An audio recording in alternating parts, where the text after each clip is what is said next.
Fauvism, which comes from the French word for wild beasts, was an art movement from about 1899 to 1908 that focused on emotional expression, like many other movements of the 20th century. Fauvism was inspired by the cultural atmosphere of innovation at the time. The Fauvists described light and space using intense color rather than the realistic colors that had been used in more traditional artworks. This intense color helped to set the mood for the piece and add to the balance of the composition. Another element of Fauvism was the use of simplified forms, which, in addition to the color scheme, emphasized the flatness of the canvas.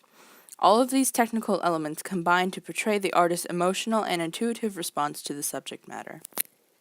One work that is a quintessential example of Fauvism is Bonheur de Vivre, or Joy of Life, by Henri Matisse, which was created from 1905 to 1906. This work depicts nude figures in a meadow and forest filled with bright colors.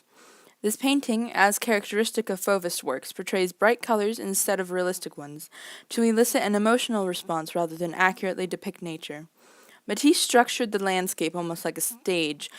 The trees frame the meadow like the curtains frame a stage. The sensuality of the figure shows that Matisse used earlier works such as La Grande Odalisque as reference.